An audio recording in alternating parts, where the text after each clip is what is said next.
Hola, soy Hanna Fernández, divulgadora especializada en bienestar y descanso y autora del libro Aprende a descansar. Quiero darte la bienvenida a un nuevo episodio de mi programa de podcast A Guide to Live Well, una guía práctica de bienestar en la que descubrirás de la mano de los mayores expertos cómo cuidar tu salud y tu entorno para vivir más y vivir mejor. La dieta keto o dieta cetogénica es un tipo de alimentación alta en grasas y baja en carbohidratos.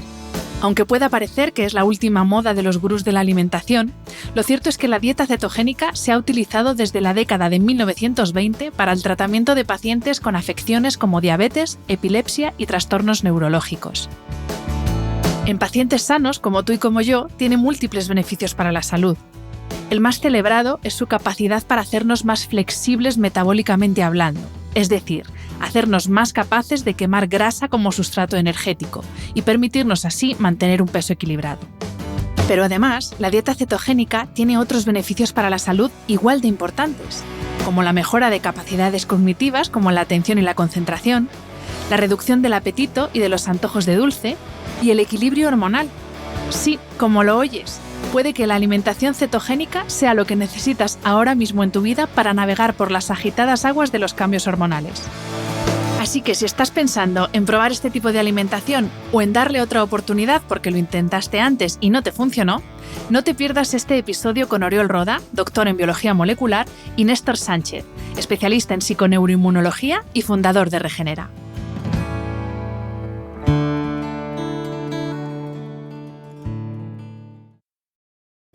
This episode is brought to you by Iams Pet Food. When you choose Iams dry dog or cat food, you can see a difference in your pet with your own eyes. Healthy energy in 5 days, healthy digestion in 10 days, and healthy skin and coat in just 25 days. Satisfaction for you and them.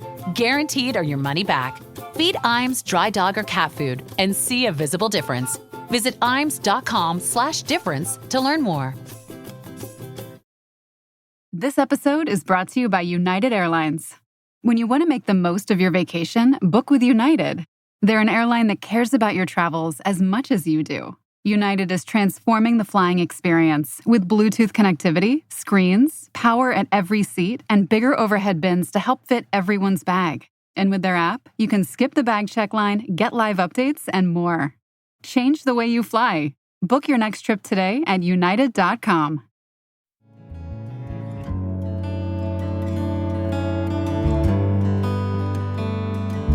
Oriol Roda, Néstor Sánchez, buenas tardes, bienvenidos a este podcast y gracias por aceptar la invitación. Gracias a ti por invitarnos, bien hallados. Gracias, Hanna.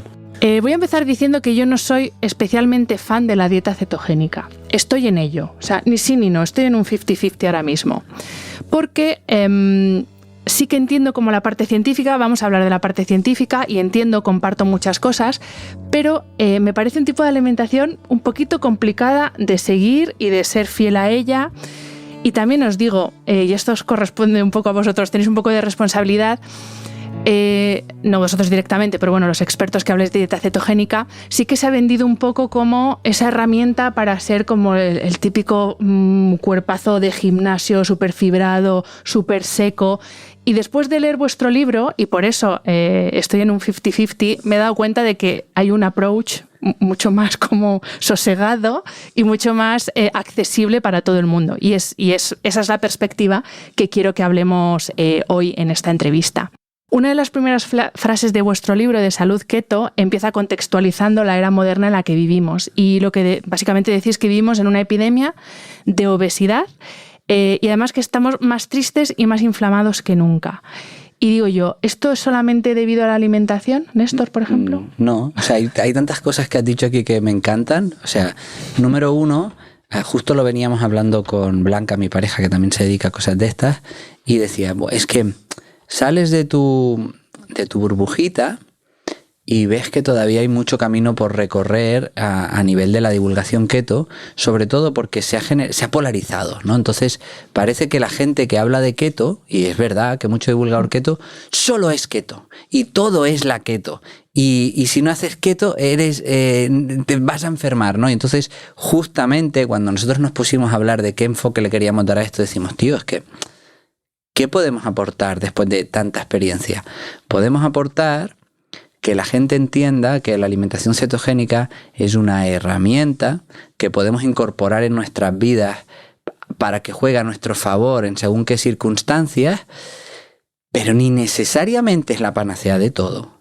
Ni necesariamente vas a estar, tienes que estar, es la única manera de estar sano y por lo tanto necesitamos entenderla bien para ver cómo la incorporamos y poder tirar de ella porque sabemos de sus beneficios y no es lo único que vamos a hacer, ¿no? Entonces, eso es una de las cosas importantes. Y la segunda que yo añadiría, yo siempre empezaba muchos de mis cursos hace años diciendo estamos más obesos, más tristes y más inflamados que nunca.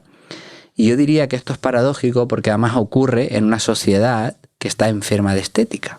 Y eso ha generado una percepción de sentirme... Hostia, perdón, estoy aquí metiendo un rollo. No.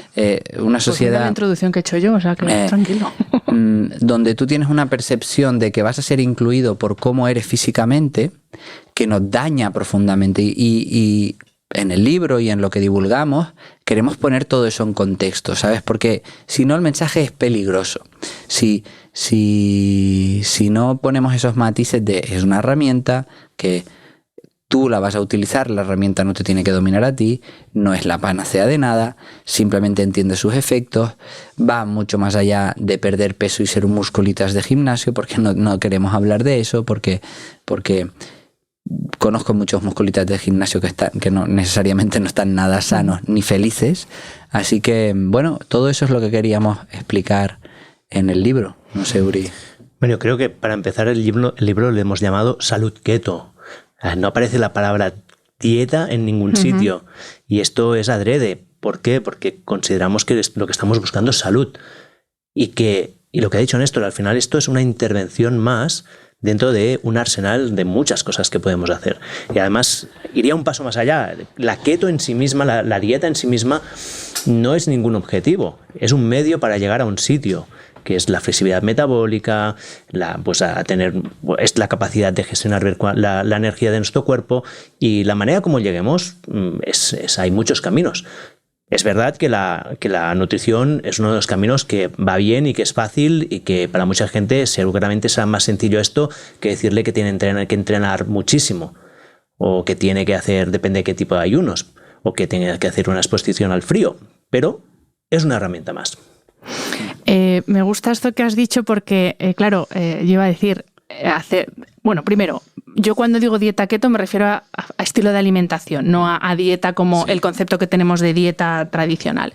Y luego que, como todo, si haces esta alimentación a rajatabla, pero no te levantas del sofá, duermes 3 horas porque el resto del tiempo estás o trabajando o viendo Netflix, no tienes contacto social nada más que a través de una pantalla, imagino que de poco nos va a servir. Hombre, peor sería si encima ya solo comemos ultraprocesados, pero evidentemente esto es parte de un estilo de vida.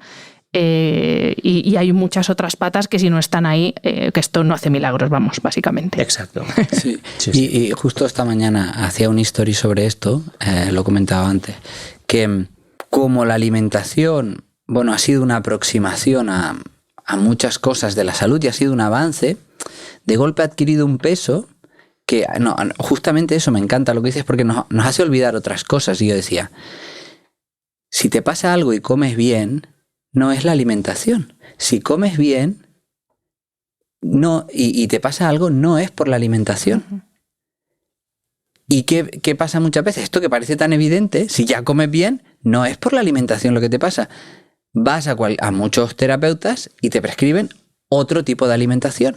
Entonces, lo que buscamos en realidad es entender bajo el estudio de cómo funciona el cuerpo en profundidad. Tenemos a nuestra disposición muchísimas herramientas y elegiremos aquella más oportuna según cómo has llegado a tu sufrimiento. Y a veces es la alimentación, a veces es la alimentación cetogénica y otras no. Y ya está. Y no solo eso, sino lo bueno de incorporar muchas herramientas en tu vida es que si hay una que te sienta mal, lo decíamos antes, no la hagas. No, es que yo hago la alimentación cetogénica y sufro mucho porque la veo muy restrictiva y tal y cual, no sé qué. No la hagas. Si hay otras maneras de llegar a la salud. Pero si la haces, la incorporas, no te cuesta y notas los beneficios que tiene, la harás porque te sienta bien y eso es lo bueno. Entonces, sentido común. Entonces, un poco, ese es para nosotros el camino. Siempre volvemos a lo que nos hace felices. Y hablando del funcionamiento del organismo, esto no sé si Oriol, que eres como exactamente, y esto explícamelo, pero de verdad, de forma sencilla, porque yo todavía no acabo de entender el momento cetosis, cetogenia, qué es lo que pasa desde el punto de vista fisiológico en nuestro organismo, qué es lo que hace la dieta cetogénica bien hecha en nuestro organismo, qué es lo que sucede. De forma sencilla, la cetosis es el estado fisiológico en el que entramos cuando estamos en carencia. ¿Vale? Cuando recibimos menos energía de la que consumimos, nuestro cuerpo necesita esa energía y la forma natural de conseguirla es de nuestras reservas, que por esto las tenemos. O sea, acumulamos reservas para usarlas, que esto es la cosa que parece que la gente se ha olvidado hoy en día, ¿no? En el mundo natural, hasta hace 100 años, pues había momentos de abundancia, momentos de carencia, era lo normal. Lo que no podía ser, y esto habría sido el fin de la especie, es que en los momentos de carencia tuviéramos una bajada de energía, nos encontráramos tristes, tuviéramos dolor de cabeza. ¿Tú te imaginas un cazador-recolector diciendo, ay, hoy no he comido, sabes que no me apetece salir a cazar? No tiene, es un sinsentido. ¿Qué pasa cuando hay carencia? Que el cuerpo dice, tenemos que ponernos las pilas. Ahora necesitas energía, ahora necesitas atención, ahora necesitas que tu musculatura trabaje al 120%, porque tienes que conseguir comida. ¿Y qué pasa? El cuerpo genera un estado en el cual la liberación de energía de nuestras reservas es óptima. Baja mucho la insulina, se empieza a activar la energía o sea, se liberan los ácidos grasos de los adipocitos, pero sí que hay un problema. Hay un problema que es verdad, que es que los ácidos grasos no llegan al cerebro. La barrera hematoencefálica pues no la pueden cruzar.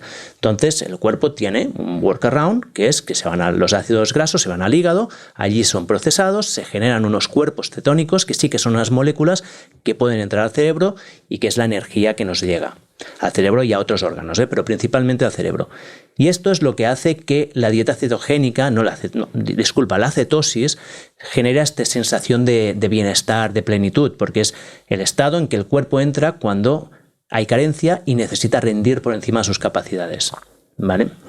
Vale, por eso entiendo que la dieta cetogénica tiene efecto similar al ayuno, ¿no? Claro, porque la dieta cetogénica es un ayuno mimético. De hecho, el descubrimiento de la dieta cetogénica, si es que podemos llamar descubrimiento de una dieta que estaba en la vida de la gente desde los tiempos ancestrales, fue hace un siglo cuando se vio que pacientes con epilepsia, cuando estaban en ayunas, reducían el número de seizures. Nunca me sale esta palabra. Crisis convulsiva. Crisis convulsiva, ¿sabes? Siempre en inglés.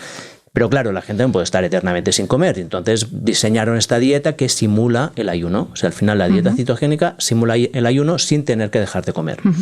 Vale, y si volvemos a nuestros antepasados, ¿no? A eso que comían y esos momentos que tenían de falta de alimento, de no tener de todo a todas horas como tenemos nosotros. Pero claro, aquí viene una de mis dudas. Yo amo la fruta. Me alimentaría de fruta. Y en esa época sí que había fruta. Era más fácil encontrar un manzano o un árbol frutal que poder cazar un animal y comértelo. Entonces, ¿por qué la fruta no es de los alimentos más indicados o consumir en exceso en la dieta cetogénica? ¿Qué es lo que tiene la fruta? Aquí hay un gap. O sea, lo primero es que simula un estado de carencia sin necesariamente estar en carencia, ¿no? Básicamente, la otra manera de que tu cuerpo utilice las grasas es cuando al cuerpo le llegan carbohidratos, usa carbohidratos. Cuando al cuerpo le llegan grasas, usa las grasas, ¿no? Tiene mucho sentido. Hostia, ahora es un momento donde he cazado un mamut. Pues utilizaré la grasa porque lo que estoy comiendo es mamut.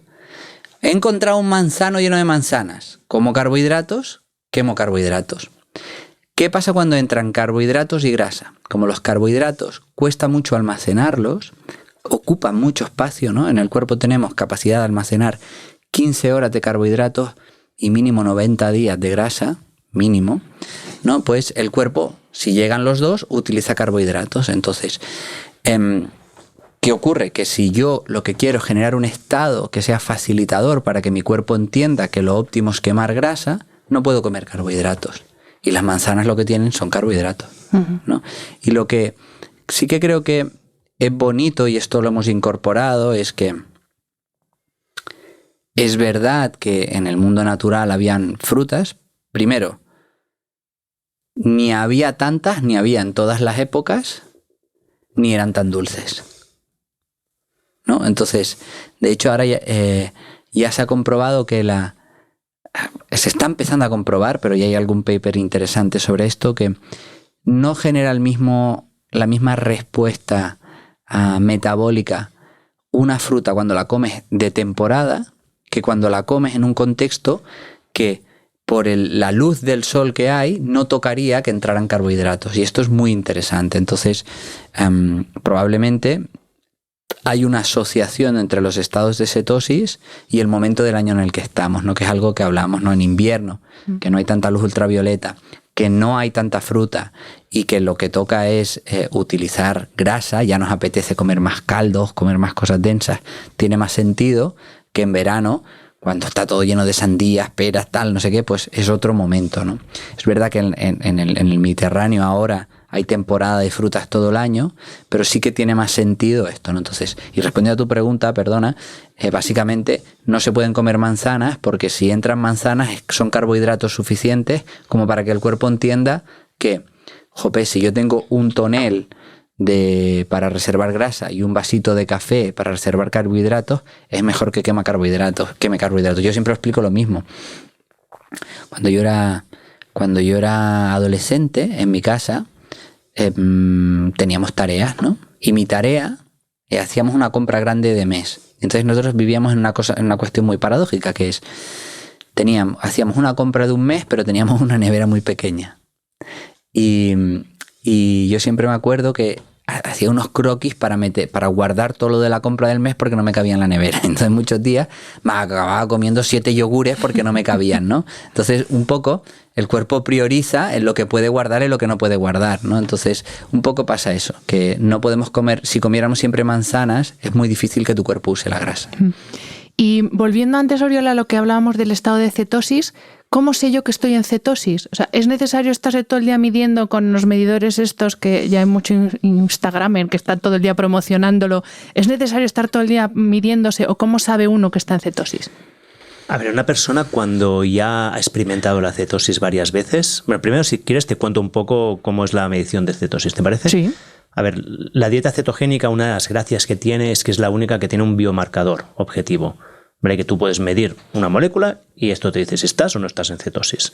Esto no pasa en ninguna otra dieta. Tú haces la dieta de la alcachofa y tú sabes que comes alcachofas, pero no sabes los efectos que está haciendo en tu cuerpo, ¿no? En cambio, con la cetosis, tú puedes comer y pensarte que lo haces bien, pero a lo mejor te estás pasando de carbohidratos sin saberlo. Y cuando lo mides, dices, algo está pasando, o estás estresado, o cualquier otro de los factores que te puede sacar de cetosis. Esto se mide hay varias maneras de medirlo. Lo que sería el gold standard es la medición de cetonas en sangre, que son estos medidores que dices que están tan de moda, ¿no?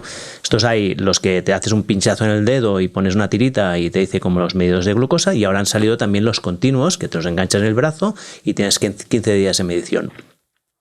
¿Es necesario? No es necesario. Hay otras maneras de saber si estás en cetosis. Para una persona que empieza, la primera señal es que va a orinar mucho, porque cuando tú consumes el carbohidrato de tu cuerpo, tú ya sabes que el carbohidrato se estabiliza con agua y por cada gramo de carbohidrato que pierdes 4 gramos de agua aproximadamente. Por lo tanto, vas a perder casi 2 litros de agua cuando entres en cetosis porque tienes medio kilo de carbohidrato acumulado, ¿vale? Por lo tanto, sería la primera señal. La segunda, el típico mal aliento, que es una cosa que la gente cuando empieza la cetosis lo nota, que esto al final es un efecto secundario porque es que no estamos adaptados a usar las cetonas correctamente y se oxidan y las eliminamos por el aliento o por la orina. Entonces el tercer método sería mirar con las tiras de orina, que son muy baratas, te las compras en la farmacia y esto ya está. Esto funciona al principio.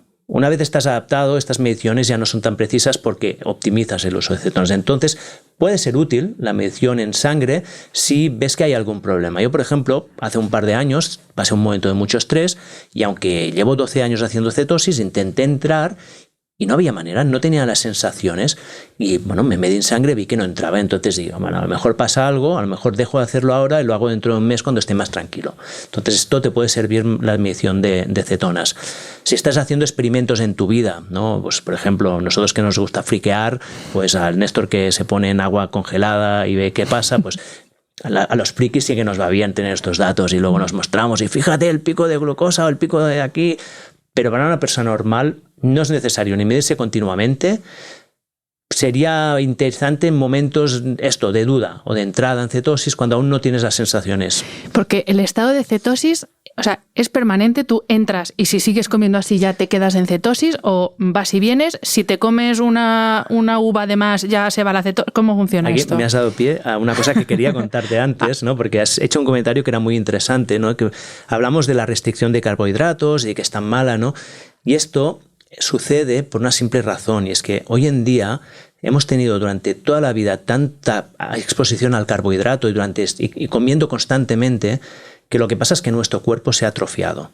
Entonces hay mucha gente que, aunque de forma natural el cuerpo puede transicionar de la cetosis a la no cetosis de forma imperceptible, esto sería lo normal, hay mucha gente que no le pasa esto. Y para esto nos inventamos una intervención nutricional que parece tan rara que dices, ¿cómo voy a eliminar la fruta de mi vida? Pues porque tenemos que recuperar una salud metabólica que hemos perdido. Tenemos que recuperar la flexibilidad metabólica. Entonces, en este proceso de adaptación, la dieta cetogénica tiene que ser muy estricta. Pero una vez has recuperado esta flexibilidad metabólica, sucede lo que acabas de decir tú. Estás en cetosis. De hecho, es una cosa que justamente hablábamos antes del Keto Show, y allí en el Keto Show Nuria nos preguntó, pero esto es muy restrictivo. Y yo le dije, no, yo cuando hago dieta keto me como una naranja cada noche en la cena y no pasa nada. Porque a lo mejor me como esa naranja, salgo momentáneamente de cetosis, pero al cabo de una hora vuelvo a entrar en cetosis. Porque ya tengo esta libertad metabólica, ya tengo esta capacidad de usar carbohidrato o grasa de forma natural sin sufrir. Pero hay mucha gente que no la tiene y entonces sí que tiene que hacer un periodo de adaptación un poco más restrictivo. Es que yo veo ahí un punto de neura como con el momento ayuno de, pero si me tomo un café con 2 gotas de leche rompo el ayuno y si son... No. Y ya digo, es que yo que soy hipercontroladora, estas cosas a mí se me pasan por la cabeza. Sí. Y volviendo a cómo es una alimentación cetogénica, ya me queda claro que no hay que abusar de la fruta. Pero claro, también yo, pues sobre todo veo en redes todas estas opciones de los keto crackers, el keto pan, el keto brownie, la keto tarta. Y digo, bueno, en las cavernas no había tartas. Entonces, lo mismo se nos está yendo un poco de las manos, ¿no? El momento, al final es autoengañarnos, porque es seguir comiendo un pastel tras otro, ¿no? Totalmente, y engañándonos porque lo hemos hecho con harina de almendra, como si la harina de almendra no engordase si te pasas, ¿no? Claro. Bueno, la harina de almendra no engordas tú. Bueno. El tema con esto es que justamente esto es algo que últimamente hablamos mucho de ello, ¿no? Que es cuando nosotros entramos en la alimentación cetogénica, claro, era rarísimo. O sea, en un momento donde nadie hablaba de esto, o sea, la gente estaba entrando en la paleo y en el ayuno intermitente. Estamos hablando 2013, 2012, 2013. Era extrañísimo, todavía lo es, pero en aquel momento decíamos 2 cosas muy raras. No comas fruta, come más grasa. Flipas. Es que ibais contra el sistema. ¿Sabes? Eso era antisistema total, ¿no? Entonces tuvimos que ir haciendo un trabajo de divulgación muy grande para que la gente entendiera qué significaba esto, por qué eran periodos que sí, cómo compensábamos la falta de fibra de la fruta, muchas cosas, ¿no? Entonces esto de golpe llega, bueno, vemos que tiene un efecto secundario muy claro, que es el tema estético. Empieza toda la divulgación, los keto no sé qué, soy keto no sé cuántos, ¿no? Me defino solo por eso, ¿no? Cuando la salud no es solo eso, pero lo que pasa aquí es que lo llevamos de nuevo a esto, ¿no? Para mí es el lado oscuro de la fuerza, que es para no cambio nada, sino que transformo para tener el mismo gusto, con la misma palatabilidad que confunda mi cerebro, pero entrando en keto. Pero eso no significa que toda esta harina que tomas te revienta el intestino. O sea, tiene antinutrientes, nunca comemos esta densidad calórica junta, es súper palatable y pierdes algo que para mí es de lo más fundamental que tiene la alimentación cetogénica, que es que te ayuda a volver a recuperar la sensación de hambre y saciedad natural. Cuando tú estás en cetosis y, por ende, tu cuerpo puede disponer de lo que viene de fuera, pero también de las 175.000 kilocalorías que tienes almacenadas, no se alarma si no hay comida. Y entonces es mucho más capaz de generar hambre real y saciedad real. Y esto es muy importante. ¿Por qué? Porque vuelves a confiar en tu cuerpo. Porque llevan 50 años diciéndonos que no le hagas caso a tu hambre. ¿Cómo comer sin hambre? Los pacientes a mí siempre me preguntaban, ¿y si tengo hambre qué hago? Come. ¿Sabes? Tu cuerpo te está diciendo que comas. Lo que pasa es que te tienes que rodear de cosas que no confundan a tu cerebro. Entonces, la perversión del enfoque cetogénico es volverlo postres keto o pan keto. Y que básicamente sea esto. Primero, porque daña tu cuerpo. Segundo, porque pierdes esta capacidad. Y tercero, particularmente con los edulcorantes, porque los edulcorantes, creo que hay pocas cosas que confundan más a mi cerebro, ¿no? Mi cerebro cree, por el gusto dulce, que va a llegar algo con una carga glucémica elevadísima y no llega. Entonces, altera tu metabolismo, te hace querer comer más dulce y además altera tu microbiota y genera cambios también en las propias células. Entonces, algo de lo que nosotros hablamos de keto limpia y keto sucia para hacerlo fácil, pero hay que comer una alimentación real. Y luego algún día llevas mucho tiempo y resulta que no te apetece porque por lo que sea, porque te costó mucho entrar, porque estás en un proceso terapéutico y no quieres salir de cetosis, y un día haces un invento de postre keto que te va a mantener en cetosis, ok, pero ese no puede ser tu día a día. Y has mencionado algunos otros tipos de intervención, por así decir. ¿Qué diferencia hay entre dieta cetogénica, dieta paleo, dieta low carb, todas estas variantes que tenemos un poco? Yo, por ejemplo, tengo un poco de confusión entre qué es una, qué es otra, y sobre todo, ¿la dieta de mediterránea dónde queda en todo esto? En todas. Sí, al final tenemos muy confundida lo que es la alimentación, la dieta mediterránea. O sea, básicamente la alimentación cetogénica es una herramienta efectiva para conseguir el estado de cetosis, que también podemos conseguir de otras maneras, con el ayuno, con el deporte extremo, comiendo muy poco, aunque coma, hay varias maneras para hacerlo, ¿no? Y que además, como dice Uri, tiene un biomarcador concreto, es que tú produces cuerpos cetónicos, ¿no? Entonces, luego tenemos la dieta paleo. La dieta paleo es una alimentación que simula o ofrece aquellos alimentos que están antes con los que más tiempo ha convivido el ser humano, ¿no? El ser humano como género Homo lleva aquí 2 millones de años, como Homo sapiens llevamos 160.000 años, y la agricultura y la ganadería aparece hace 10.000 años como mucho, 10.000 años en Mesopotamia, aquí en la península ibérica hace 3.000 años. Entonces, hace poco tiempo que convivimos con ciertos tipos de alimentos y esos concretamente hemos visto que generan un impacto muy profundo en la salud de los que la incorporan en su primer momento y también actualmente. Por ejemplo, los primeros cazadores-recolectores, los primeros agricultores que pasan de cazadores-recolectores a agricultores, pierden 30 centímetros de altura, que es un signo de malnutrición muy claro. Y como dice Uri, su esperanza de vida baja muchísimo, ¿no? Cuando nosotros, un paleoantropólogo, mira 2 cráneos, sabe perfectamente quién había adoptado la agricultura y quién seguía comiendo ancestralmente lo que sería una dieta paleolítica, porque uno ha perdido dientes y tiene caries y el otro no. O sea, para poner ejemplos diferentes, ¿no? Entonces, la dieta paleo es decir, bueno, hay tanto rollo con la alimentación.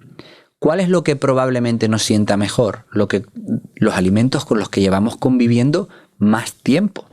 ¿Y eso qué es? Pues la fruta, la verdura, los tubérculos, la carne, el pescado, los huevos, las setas, las algas, los frutos secos, ¿no? Entendiendo que cuando hablamos de caza y recolección, poco tiempo recolectábamos frutas, recolectábamos en realidad setas, crustáceos, algunas semillas, ¿no? Eso recolectábamos mucho más. A veces la gente se cree que solo era fruta, pero entonces eso es la dieta paleo. Y la dieta low carb digamos, y puede incorporar muchas cosas, pero se define por un consumo de carbohidratos de no más de 100 gramos de carbohidratos al día, ¿no? Entonces eso tiene más que ver con los desórdenes metabólicos asociados a la resistencia a la insulina, pero que no es suficiente para hacerte entrar en cetosis, ¿no? Entonces sería como una aproximación entre medio. Y luego la alimentación mediterránea bien entendida, pues tú puedes hacer una keto mediterránea. Al final comes pescado, comes aceite de oliva, comes frutos secos, comes mucha verdura, ¿no? Entonces, en la paleo también. Lo único que no incorporamos ni en una ni en la otra son los cereales y las legumbres, que cuando lo vemos tampoco era tan característico de las poblaciones iniciales que hacían esta dieta mediterránea, ¿no? Ni lo que nos define mucho más el pescado y el aceite de oliva. This episode is brought to you by United Airlines. When you want to make the most of your vacation, book with United. They're an airline that cares about your travels as much as you do. United is transforming the flying experience with Bluetooth connectivity, screens, power at every seat, and bigger overhead bins to help fit everyone's bag. And with their app, you can skip the bag check line, get live updates, and more. Change the way you fly. Book your next trip today at united.com. I've got a lot of grandbabies, like a lot. And when it comes to finding a gift for each of them, it could add up. But this year, while I was making my way through Walmart, I realized I don't have to spend a lot to get the gifts they'll love. An OPI mini mani set! I'm gonna do so much nail art. Oh yeah! A Lego set! My own Awala water bottle! Ooh, and that's just half of them. Shop great gifts they're sure to love for $25 and under at Walmart. Vamos a hablar, si os parece, de los beneficios de la intervención cetogénica, pero para no hablar así como en general, vamos a pensar en la oyente tipo de este episodio, porque nos aleja mucho de esa imagen que hay de la dieta cetogénica en redes sociales. El 85% de las personas que escuchan este podcast son mujeres a partir de 45 años que ya están en perimenopausia, menopausia, que básicamente la parte estética ya está pasando a un segundo plano porque empiezan a notar desajustes hormonales que tienen las hormonas locas, que pensaban que la cosa iba a ir mejorando después de los años fértiles y no, la cosa se complica, que empiezan a tener problemas de memoria, que empiezan a tener menos capacidad, menos fuerza y no paran de oír que tienen que hacer ejercicio de fuerza, pero hay días que se levantan de la cama y no pueden con su vida. Entonces, ¿qué beneficios puede tener este tipo de alimentación para este perfil concreto? No entremos en patologías, pensemos que no hay, o sea, sin patologías, luego esto es más complejo. Es que fíjate que esto, una de las características es más complejo que esto, para hacer simple lo complejo, ¿no? Una de las hormonas que más característicamente empiezas a bajar con la perimenopausia son los estrógenos, ¿verdad? ¿Qué hacen los estrógenos? Los estrógenos son antiinflamatorios. Los estrógenos regulan el hambre y la saciedad, y los estrógenos mejoran la sensibilidad a la insulina. Y el cuarto factor son neuroprotectores, ¿vale? Entonces, cuando esto baja, ¿qué pasa? Que de golpe tengo más hambre.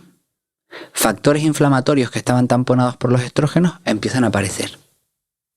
Y tercero, si mi alimentación no era 100% correcta o estaba con el vaso bastante lleno, empeora mi sensibilidad a la insulina y empiezo a acumular grasa, como los hombres que tienen resistencia a la insulina, más una obesidad central, ¿no?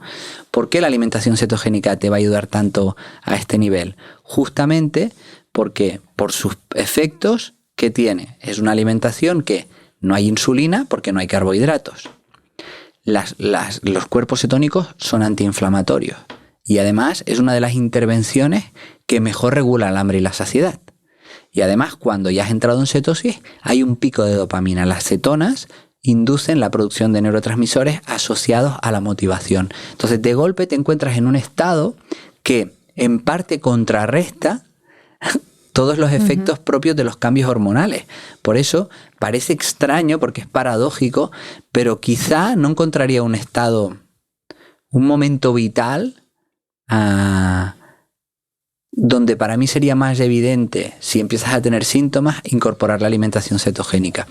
Y una de las cosas que te puede hacer pensar esto, ya para acabar, es aquellas mujeres que han tenido un embarazo y durante el embarazo y han tenido desórdenes metabólicos, es como una bola de cristal de lo que les va a pasar en la menopausia, porque también hay ausencia de estrógenos durante el embarazo, ¿no? Entonces, diabetes gestacionales, todo esto que muchas veces vemos, cambios en el estado anímico, irritabilidades, si ya te ha pasado, yo creo que ya es un buen momento para que vayas ganando flexibilidad metabólica para que en la menopausia no metas el pelotazo. Y Quería añadir es un comentario que a lo mejor es más meta, va a un nivel más filosófico, pero creo que lo que Néstor está exponiendo aquí y lo que mucha gente está hablando es que a lo mejor tendríamos que dejar de pensar de los síntomas de la menopausia, porque a lo mejor los síntomas de la menopausia son los síntomas de la sociedad en la que vivimos. O sea, a lo mejor viviendo en otra manera, todos estos síntomas no estarían. ¿No será que la menopausia es un semáforo que nos está diciendo que estamos haciendo cosas un poquito mal? ¿No? Yo creo que cuando empezamos a ver que si comes de una manera distinta, si tus ritmos vitales son distintos, si te expones al sol es distinto, si haces ayuno cambia, ¿no? Cuando empiezas a ver todas estas intervenciones que afectan tanto a la menopausia, ¿no será que la menopausia nos está dando una señal de las cosas que no hacemos bien como sociedad? Bueno, también es que antes lo decíamos, 2024 va a ser el año de la menopausia, que hasta los hombres vais a tener algún tipo de menopausia porque va a ser uno de los grandes temas. Pero uno de los problemas es que, pues lo que tú explicabas, Néstor, de bajada brutal de estrógenos, es que hay muchísimas mujeres que todavía no saben qué es lo que pasa. Que sí saben que la menopausia llega, es lo único que tienen claro, pero no saben qué les pasa y encima la esperan con miedo, porque como solo oímos cosas malas, ya es como decir, yo lo voy a tener todo, sofocos, voy a engordar, no voy a dormir, y lo mismo ni te enteras, pero sí, pero hostia, es que esto que ha dicho Uri me parece tan significativo, ¿no? Que nos está pasando lo que ya hemos trascendido con el embarazo, y perdón que vuelva al embarazo, ¿no? Si reflexionas sobre esto, hace unos años, cuando te quedabas embarazada, estabas en estado de buena esperanza. Luego se pasó a estar en estado. Y luego pasamos a tener situaciones embarazosas, ¿no? Y empezamos a ver el embarazo diferente, ¿no?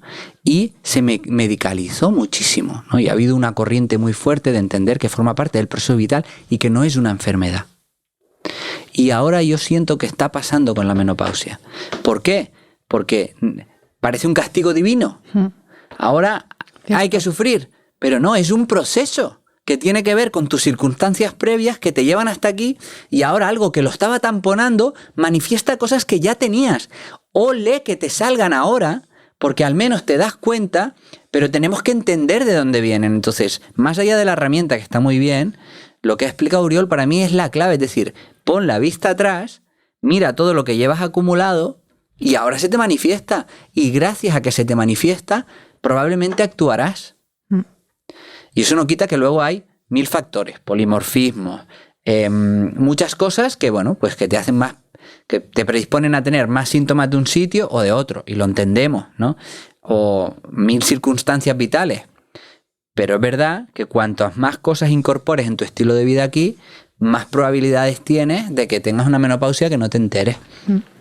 O que tengas síntomas en alguna de las cosas, ¿no? Por ejemplo, hay gente que no tiene sofocos, pero está siempre en este estado más de irritabilidad. Bueno, pues hay que entender por qué es eso. O hay gente que es simplemente un tema más metabólico, ¿no? Entonces, es muy interesante. Sí, que también le echamos la culpa a la menopausia o a las hormonas a veces a un estilo de vida que no es, que no es el más adecuado. Cuando te dicen que uno de los preventores de estos síntomas de la menopausia es hacer ejercicio, dices, ¿no será que el hecho de ser sedentarios nos causa el problema? O sea, lo hemos girado. Pensamos que el ejercicio es la intervención y no, es el sedentarismo el problema. El ejercicio tendría que ser lo normal.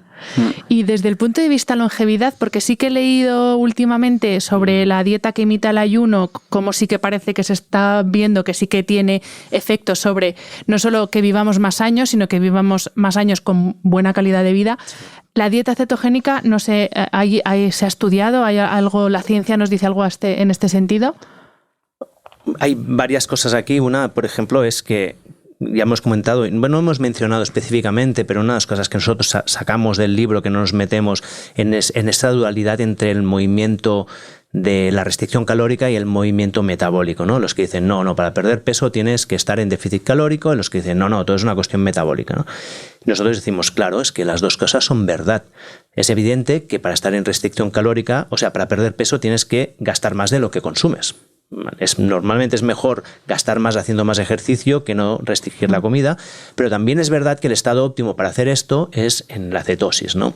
Entonces habría una primera pata aquí, que es que sabiendo que la restricción calórica es una de las intervenciones que ayuda a la longevidad, pues hacerlo en una situación, y sobre todo cuando es intermitente, por ejemplo, como el ayuno intermitente. Si lo haces en situación de cetosis, pues será aún mejor, ¿no? Estás poniendo el organismo en la situación adecuada.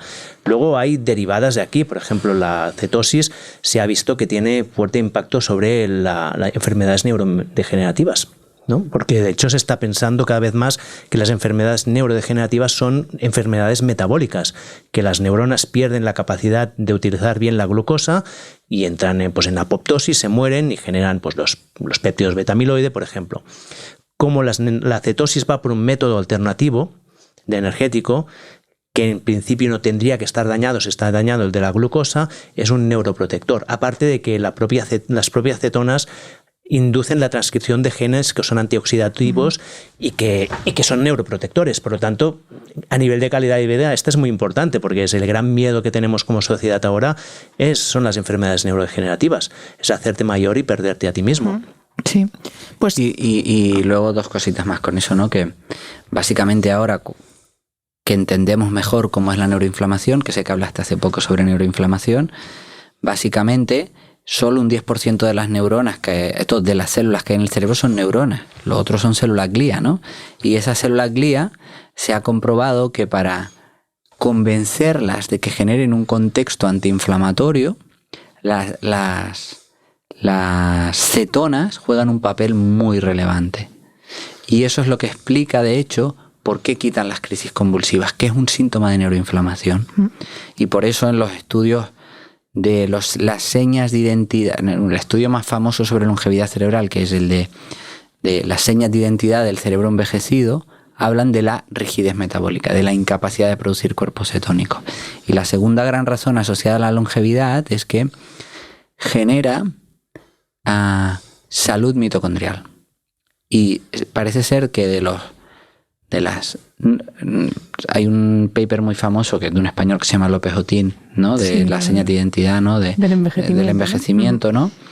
Vale, ahí se describen, pero no se explican. Podríamos entrar sobre longevidad y explicar estas señas de identidad, pero sí que vemos que hay un factor común en estas 9 señas, a la que de esas 9 luego se añadió muy rápido una 10ª, que es la autofagia, la capacidad de las células de degradar partes que funcionan mal para producir energía y renovarse.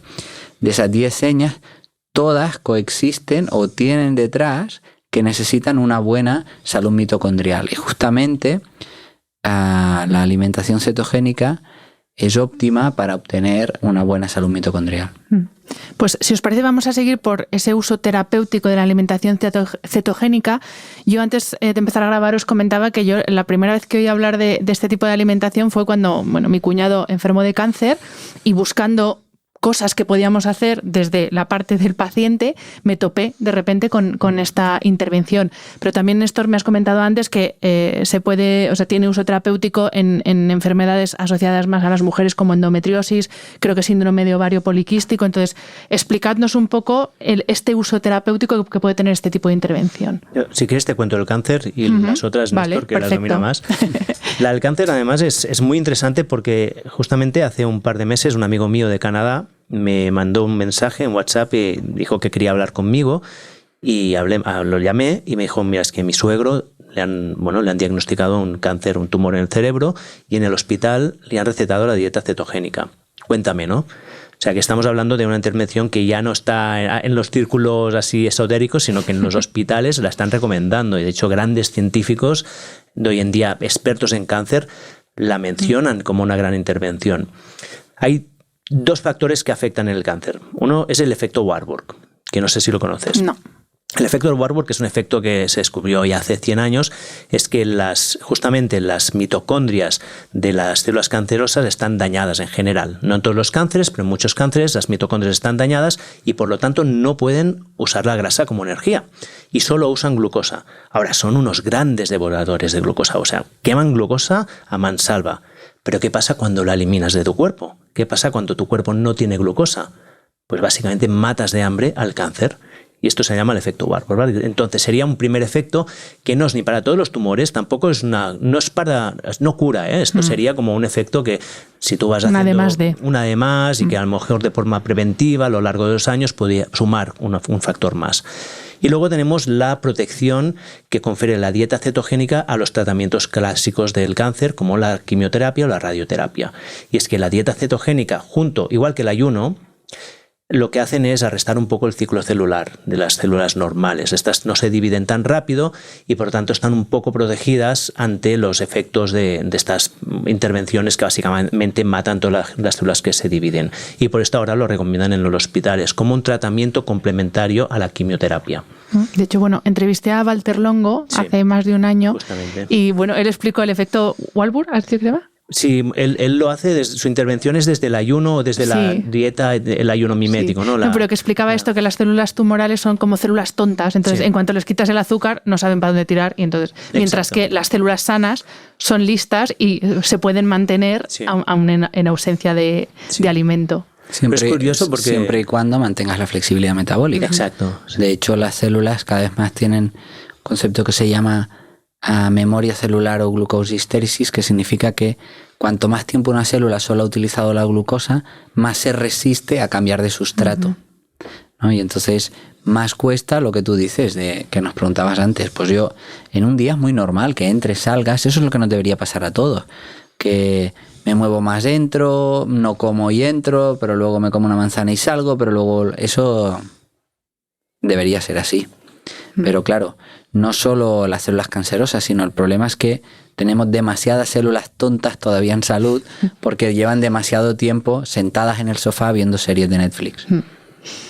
¿Y las otras intervenciones terapéuticas, Néstor, las que tienen más que ver con las enfermedades de mujer? O sea, lo primero y más importante por jerarquía de prioridades, ya lo hemos dicho, pero es todo lo que tiene que ver con cerebro, sobre todo cerebro y neuroinflamación. Es una herramienta que al menos tenemos que mirar. Lógicamente, primero entenderemos cómo se ha llegado a esta situación, ¿vale? Pues, yo qué sé, si tienes una neuroinflamación por una intoxicación por aluminio, te servirá menos que si es un desorden metabólico de base, ¿no? Pero todo lo que es Alzheimer, pero también se está utilizando en autismo, también se está utilizando en otros procesos de neuroinflamación, claramente como una intervención importante. Y a nivel de lo que hablábamos, dentro del síndrome de ovarios poliquísticos se ha comprobado que hay diferentes fenotipos, ¿no? Diferentes causas por las que tú puedes llegar a generar este estado, ¿no? Que se caracteriza por unos quistes concretos en los ovarios, pero también con el exceso de producción de testosterona, ¿no? Entonces, dentro de los ovarios hay unas células que se llaman células TECA, que son las encargadas de producir testosterona, ¿no? Entonces, lo que vemos es que las células TECA son estimuladas por un estimulante que se llama hormona luteinizante, pero también por la insulina. Entonces, en aquellas personas que tienen un desorden metabólico, que básicamente digamos que el gol estándar para identificarlos es unos niveles de insulina alta, la insulina alta está generando una estimulación de estas células para la producción de testosterona. Entonces, ¿qué solemos ver?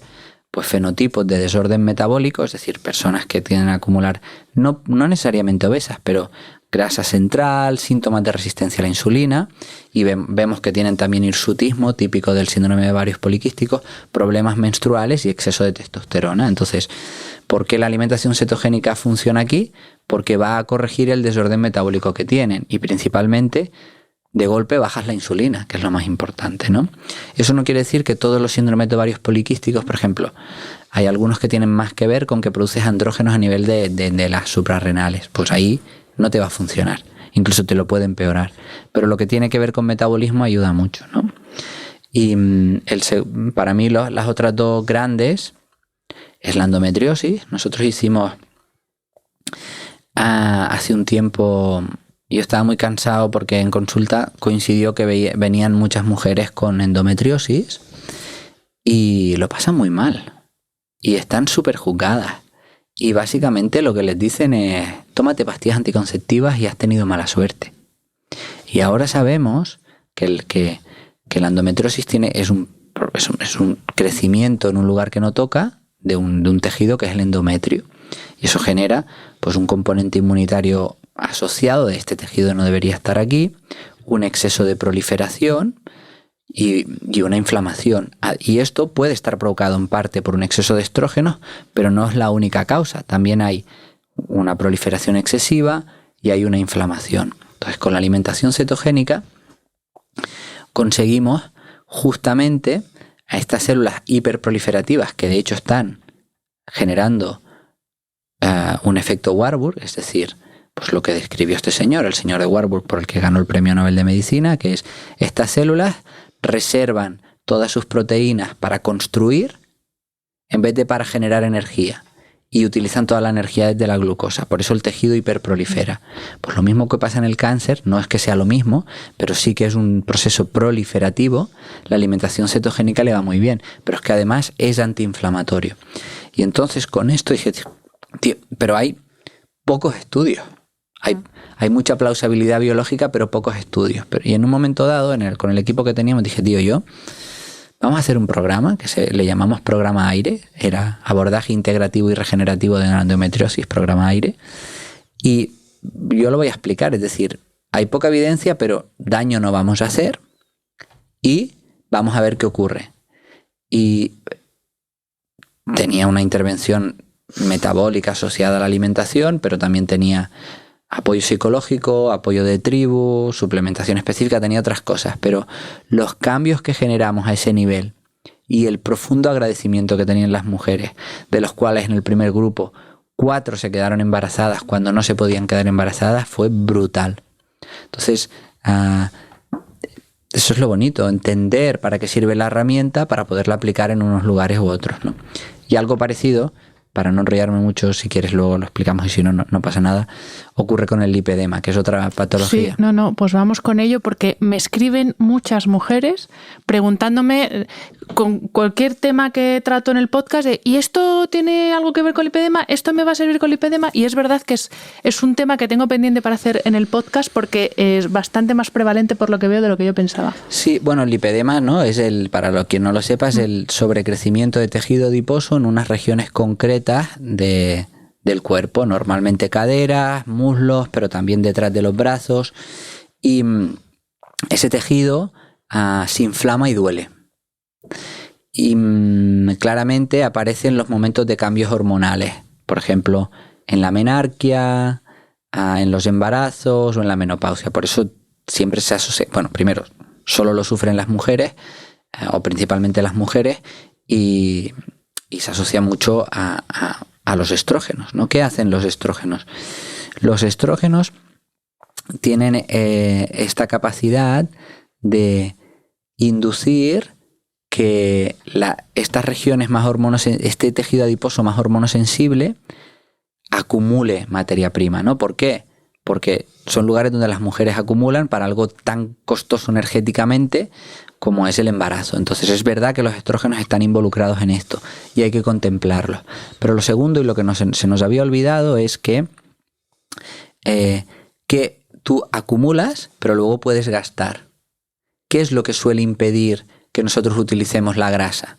Niveles de insulina elevados. Porque la insulina es la señal de que están llegando carbohidratos, vamos a quemar carbohidratos y no grasa. Entonces la combinación de niveles de estrógenos altos o otro tipo de polimorfismos que no degradan bien los estrógenos, más un desorden metabólico, acaba generando esta situación de que acumulo y no lo puedo quemar. Y lo tercero es que cuando el tejido adiposo va creciendo, se va fibrosando y cada vez tengo menos acceso a él. Por eso la grasa está fría y está como duro, como duro, corcho, sí, y frío, ¿no? Entonces, lo tercero que en los protocolos suele ser interesante y la alimentación cetogénica ayuda mucho a ello, es que induzcas un ayuno. Porque en el ayuno y en la autofagia degradas matriz extracelular y degradas células malfuncionantes. Entonces, todo esto fue un serendipity. Nosotros hace mucho tiempo que hacemos unos retos que con mucha gente de hacer un ayuno conjunto de 72 horas, con la preparación, que es a través de una alimentación cetogénica. Y un año ocurrió que una conocida, muy conocida nuestra, exalumna del máster de psiconeuroinmunología clínica, hizo el ayuno y me enseña las fotos y me dice, oye, yo he hecho de todo, y es la primera vez que mejora mi lipedema. Y entonces yo dije, ¿qué? Y empecé a estudiar y efectivamente ya hay papers que postulan este tratamiento, muchas hipótesis, no estudios de intervención, como algo que podemos hacer. Y volvimos a hacer un par de grupos y ha sido otra de las cosas súper bonitas. La combinación de conocimiento profundo de lo que te pasa, alimentación cetogénica y ayuno prolongado, como una intervención que por fin cambia algo en lo que no sabíamos. Sí que es verdad que aquí tú tienes que saber cómo funcionan tus hormonas, porque eso también hay que tratarlo. No sirve solo la intervención de estilo de vida si hay algo con las hormonas que no tenemos en cuenta, pero se empieza a utilizar y se empieza a publicar sobre ello también. Claro, pues que esto es muy potente, porque claro, yo conozco algunas personas, algunas mujeres jóvenes, que la única posibilidad que tienen delante es una intervención quirúrgica. Y que no garantiza tampoco que eso no vaya a reproducirse. O sea que lo mismo es una intervención recurrente. Estoy hablando de mujeres que no llegan a los 40 años. Claro, totalmente. Que dice, Dios mío, en mi vida. Vale, me quedan 2 temas para tratar con vosotros porque tenéis ahora presentación y tenéis que descansar, pero no podemos no hablar de suplementos y hacéis un juego muy guay en el libro, que es que habláis de suplementos y automáticamente uno piensa, a ver qué pastilla me tengo que tomar, y no. Vosotros empezáis por los suplementos, los primeros que hay que tener en cuenta, que son sol, naturaleza, actividad física. Vamos a empezar por ahí, pero luego también darnos un poquito de chicha con otros suplementos que... Esto también hay muchas opiniones encontradas, pero por lo visto, por el estilo de vida que llevamos, por las deficiencias que tenemos, suplementación, por ejemplo, de magnesio, vitamina D, de omega 3, parece que es bastante necesaria. Lo mismo me decís lo contrario. Entonces, ¿quién se arranca? Arranco yo, si te parece. Venga, Oriol, dale. A ver, la suplementación básica es que al final nos repetimos un poco, es tener este estilo de vida un poco diferente, o sea, recuperar un poco un estilo de vida más acorde a nuestra naturaleza. ¿Qué han hecho nuestros antepasados? El 99%, el 99,9997% de la historia de la humanidad han estado bajo el sol la mayor parte del tiempo, se han movido mucho, han tenido que gestionar las diferencias térmicas, si hacía frío, hacía calor, y al final vivían en una situación de lo que hoy en día llamamos la hormesis, ¿no? Esta palabra que nos hemos inventado, bueno, los griegos, pero que parecen viendo los pequeños estímulos. Pues lo mismo, al final las intervenciones básicas que acompañan la dieta keto y el ayuno serían las otras que serían las normales de un ser humano. ¿Por qué tenemos que hacer ejercicio? Pues lo mismo que hemos dicho, porque si subes el consumo energético haciendo ejercicio, no tendrás que comer menos. Por ejemplo, si tú, ya no estoy hablando ahora de suplementación en sí, pero por ejemplo esta restricción tan severa de los carbohidratos no tiene que ser tan severa si haces más ejercicio, porque vas a gastar estos carbohidratos y por lo tanto tendrás un poco más de margen, ¿no? La luz solar regula el hambre, por ejemplo. La exposición a la luz solar regula el hambre, aparte de generar vitamina D, que es verdad, sí, tenemos que suplementarnos en vitamina D porque no nos toca el sol. Es así, y hay gente que no puede hacerlo, pero es que es gratis, ¿no? Hay pocas cosas en la vida que sean tan gratis como el sol. Suplementación específica que puede ser interesante a nivel de la keto. El agua y los minerales, porque sí que es verdad que ya hemos dicho que al principio de la keto vas a perder agua, que es esta agua que estabiliza el carbohidrato, y si no tienes, y esto vas a perder minerales en el proceso, y si tu alimentación no tiene suficientes minerales, que pasa mucho hoy en día porque comemos comida que está muy empobrecida, pues a lo mejor tendrás que suplementar y en ese momento un poco más porque estás perdiendo esta agua extra. Por lo tanto, agua y minerales. ¿Qué más hay de general? ¿O qué deficiencias nutricionales pueden ser habituales cuando vitaminas o yo qué sé, pues yo por ejemplo que estoy ahora reduciendo mucho el consumo de fruta, pero no estoy tomando vitaminas por otro lado, entonces no sé ahí cómo... Todo lo que consigues con la fruta lo puedes conseguir. Yo tengo una obsesión con la fruta. Sí, hay una obsesión con la fruta y me parece muy bien que la fruta es muy saludable y fantástico, pero todos los micronutrientes que consigues con la fruta los consigues con la verdura. Y una dieta keto bien hecha tiene mucha verdura de hoja. Por lo tanto, no hay una deficiencia. Pero sí que hay algunas situaciones concretas, ¿no? Que Néstor las domina más. Por ejemplo, una deficiencia de vitamina B, que se puede dar en algunos casos, ¿no? Que sí que puede ser interesante suplementar un poco. Néstor, la parte esta más de suplementación clínica te la cuenta mejor. No, pues sí, o sea, básicamente es... No deberíamos necesitar nada para hacer una alimentación cetogénica, pero como bebemos agua pseudodestilada, probablemente tenemos que incorporar minerales porque perdemos agua y minerales. Eso es lo básico que la gente se tiene que quedar. ¿Y en qué más hemos cambiado un poquito el discurso? En que entendemos que como es difícil obtener, sobre todo algunas vitaminas B, porque principalmente están en la casquería, y la casquería o no es de muy buena calidad o no nos gusta. O no es muy apetecible. ¿Sabes? Bueno, aquí hay un sitio en Madrid que se ve que es La Bomba, ¿no? La Tasquería se llama, ¿no? ¿O cómo es? Bueno, aquí en Madrid tenemos Los Cayos. No, pero que tripas es un puras. sitio que... O sea, a mí, siempre lo digo, es un rollo porque hablo mucho de las vísceras y me cuestan que flipas. O sea, me cuesta. O sea, a mí me apetece verlo, pero luego no me lo puedo comer porque no me gusta la textura. Pero bueno, y hay un sitio aquí que se ve que la elaboran y tal. Pues lo voy a investigar y te lo diré, no lo sé. Tiene una estrella Michelin y tal, o sea, un sitio... Total, que se ha comprobado que las demandas energéticas de ciertas vitaminas B, principalmente B5, B9, aumentan cuando subes la proteína y cuando utilizas más la grasa como recurso energético. Si tu tendencia es ya tener estas vitaminas bajas, es probable que necesites suplementarlas, ¿no? Si estás en una cetosis alta, tienes algunos síntomas de piel o de picores, o tienes una sensación de estar cansado, cansada, a pesar de estar bien en cetosis que no cuadraría, probablemente necesitarías o minerales o vitaminas B. Y cuando te refieres a suplementación con minerales, ¿es suficiente esto que hacen algunas personas de tomarse, nada más levantarse un vaso de agua con una pizquita de sal?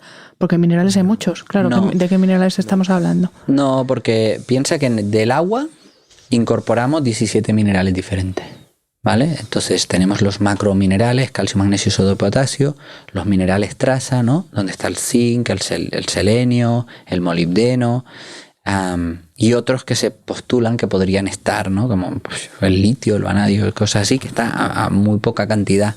Entonces necesitamos una diversidad de minerales muy alta. Y esto lo cuenta Uri más, porque aparte de que él es químico, pero entonces para mí lo que es más rico en todos esos minerales es una buena agua de mar. Que tiene unos niveles de calcio, de magnesio, de sodio, de potasio, pero también de todos estos minerales. Pero claro, ese agua de mar no puedes ir al agua y cogerla y rica en petróleo, sino es de lugares que tienen una alta actividad biológica, suficientemente profunda, certificados sin tóxicos. Y luego además, pues lo que me contaba Uri el otro día, que depende de qué sal utilizas, es que no estás usando solo cloruro de sodio. Porque la sal del súper... Uy, miedo, ¿eh? Sí. Yo antes me reía de la sal. No podéis ver la cara de Oriol. Pero... No, es que sí, yo me reía de que te venden sal sin gluten y dices, qué tontería, ¿no? Gluten no, pero tú miras la lista de productos que lleva la sal y dices, aquí hay de todo menos cloruro sódico. Sí, es un gran tema la sal. Pues esto hay que apuntarlo entonces, buscar una buena fuente de sal. Sí. Pero sí que es verdad que el agua de mar que comentas sí que es fácil encontrarlo, o sea que esto apuntado queda. Vale, y último tema en el que los dos tenéis mucho que aportar, que es el sueño. Tú, Oriol, porque me comentabas antes que tuviste un episodio muy heavy de insomnio. Néstor, tú tienes un libro, si no recuerdo mal, es Primero dormir, después soñar, no lo estoy cambiando. Sí. ¿Qué importancia tiene? O sea, obviamente el sueño es importante para nuestra supervivencia, eso lo tenemos claro, pero de hecho vosotros decís en el libro, tengo aquí la frase, aparte de la presión social, los dos factores que determinarán el éxito o fracaso de esta intervención cetogénica son el estrés y el sueño. Que van muy ligados. Efectivamente. Sí. ¿Esto por qué? Y si queréis lo vemos desde tu propia perspectiva personal. Es muy fácil. Una sola noche de mal sueño desregula completamente tu metabolismo de la glucosa. Ya está, es así. O sea... 10 noches, 10 noches de dormir menos de 7 horas te da el estado metabólico de un prediabético. Jesús, sí. Qué bajona. Los que acaban de tener un bebé ahora están diciendo, vale, Néstor, gracias. Sí, yo duermo. Tú tienes niños pequeños, ¿no? Que duermo como un bebé y me despierto cada hora. Madre mía. Sí, no es una broma, no me despierto cada hora, pero que no, eso de que dicen, no, yo duermo como un bebé, digo, joder, pues mejor que no, es suerte. Es verdad. Sí. No, cuenta, Uri. No, a ver, es que sentido común. Pasa una cosa en todos los animales de este planeta que es muy extraña, y es que están 1/3 de su tiempo desprotegidos, sin reproducirse, sin buscar energía. Qué disparate, ¿no? ¿Cómo puede ser que la evolución haya mantenido una cosa tan terrible? Y la única respuesta es porque es tan imprescindible que no hay manera de evitarla.